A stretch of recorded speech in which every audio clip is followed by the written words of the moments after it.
Today we're going to look to expand our understanding of mole calculations as we incorporate calculations that involve chemical compounds, as opposed to our discussion earlier of calculations that only involve single atoms.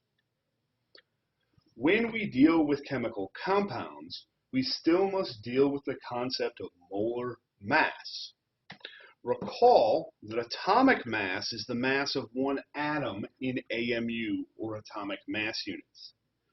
For example, the atomic mass of aluminum, as referenced on the periodic table, is 26.98 AMU per atom.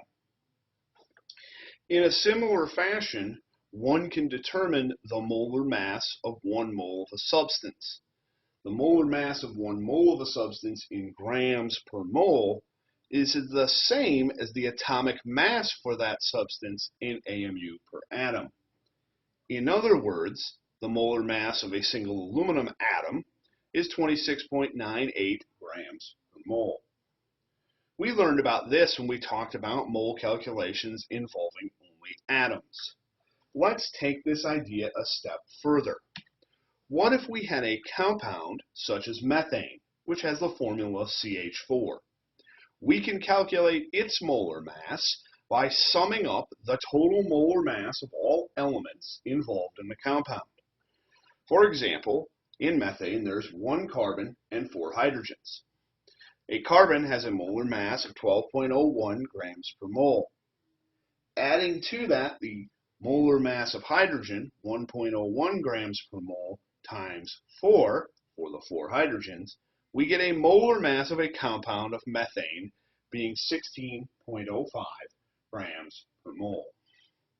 In a similar fashion, you can calculate the molar mass of any compound.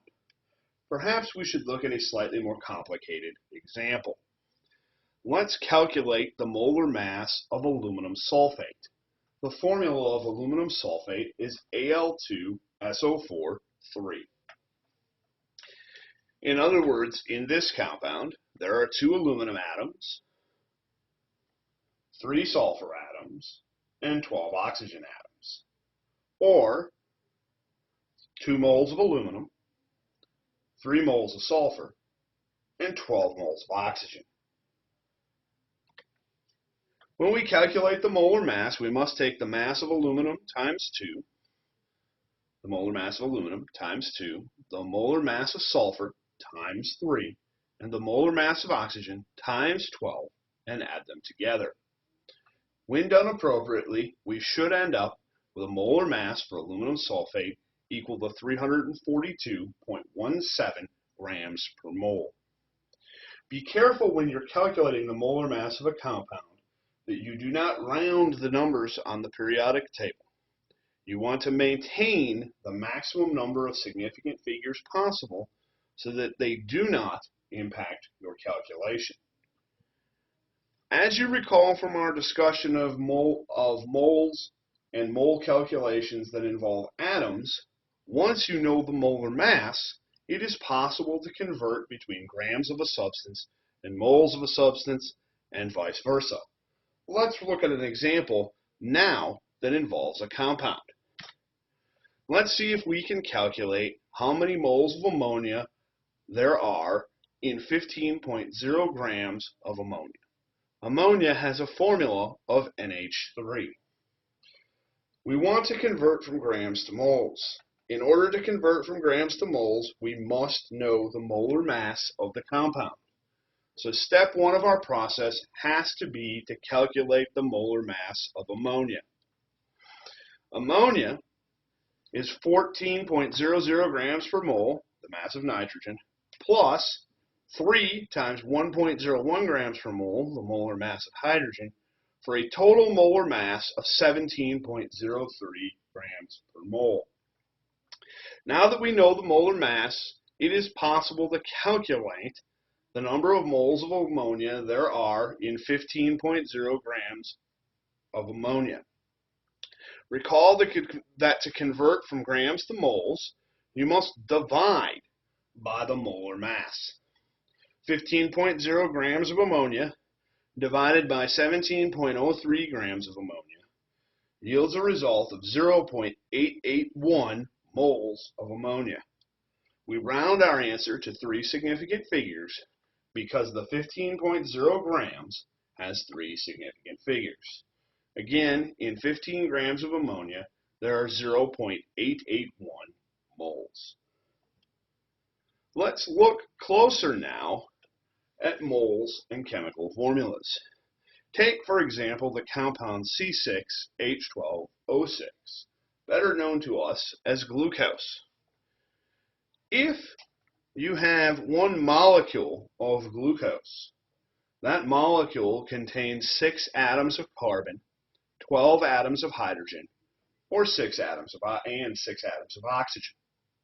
However, if you have 1 mole of glucose molecules, in other words, 6.02 times 10 to the 23rd glucose molecules, that mole of glucose molecules contains 6 moles of carbon, 12 moles of hydrogen, and 6 moles of oxygen. In other words, the subscripts present in a chemical formula tell you the ratio in moles of one atom to another. These ratios can be turned into conversion factors. In the case of glucose, containing 3 different types of atoms, we can generate 6 different conversion factors. You see them on the screen in front of you. In the leftmost column of conversion factors, you see those capable of converting between moles of glucose and moles of carbon, or between moles of glucose, or moles of carbon and moles of glucose. In the center, you see the conversion factors involving glucose and hydrogen, and on the right, you see the conversion factors involving oxygen and glucose. You might ask yourself, okay, makes sense, but why should I care? Often, we want to know how many moles or the number of a specific type of atom are involved in a reaction. That atom is often not produced or consumed individually, but as part of a compound. Therefore, chemical formulas can be useful in calculations. Maybe this is best illustrated by a few examples. Let's attempt to answer the question, how many oxygen atoms are there in 2.5 moles of glucose? This is of interest because glucose is broken down in the body. If it produces oxygen atoms, perhaps they can react and produce oxygen gas, which of course is necessary for life. Let's generate a plan for solving this problem. Step 1, since we already know the moles of glucose, but we want to know about oxygen, we must convert moles of glucose to moles of oxygen. We're going to do this by using a conversion factor generated from the formula of the molecule. 2, we're going to convert moles of oxygen to atoms of oxygen. This will involve the use of Avogadro's number. Recall that Avogadro's number is 6.02 times 10 to the 23rd atoms in 1 mole. We're going to then begin our calculation with 2.5 moles of glucose. In 1 mole of glucose, which we place on the bottom, according to the chemical formula, there are 6 moles of O. And in 1 mole of O, there are 6.02 times 10 to the 23rd atoms of O. If you punch this calculation into your calculator, you will notice that in 2.50 moles of glucose, there are 9.03 times 10 to the 24th oxygen atoms.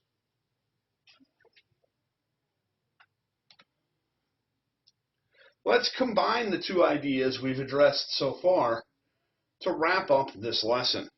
Let's attempt to answer the question, how many atoms of O are there in 125 grams of SO2? In this case, our plan is going to involve several steps. Number 1, we're going to have to calculate the molar mass of SO2. Number 2, we're going to use that molar mass to convert grams of SO2 to moles of SO2. Number 3, we're going to convert moles of SO2 to moles of O. We note from the chemical formula there are 2 moles of O in every 1 mole of SO2. And finally, we're going to convert moles of O to atoms using Avogadro's number. The molar mass of SO2 is the molar mass of sulfur, 32.07 grams per mole, plus 2 times the molar mass of oxygen, which is 16.00 grams per mole, for a total molar mass of SO2 of 64.07 grams per mole. We're going to take our 125 grams of SO2. We're going to divide by the molar mass, 64.07 grams per mole. This way grams will cancel and we'll be left with moles of SO2. We're going to convert moles of SO2 to moles of O, multiplying by the ratio 2 moles of O per 1 mole of SO2, which came from the chemical formula. And finally, we're going to multiply moles of SO2 by 6.02 times 10 to the 23rd atoms of O per 1 mole of O to convert the moles of O to atoms of O. And if you do this correctly, you get 2.35 times 10 to the 24th atoms of O. I hope you found this tutorial a little bit useful. Remember, there are more examples of these types of problems in your textbook. And if you have further questions, please do not hesitate to contact your instructor for more detailed explanations.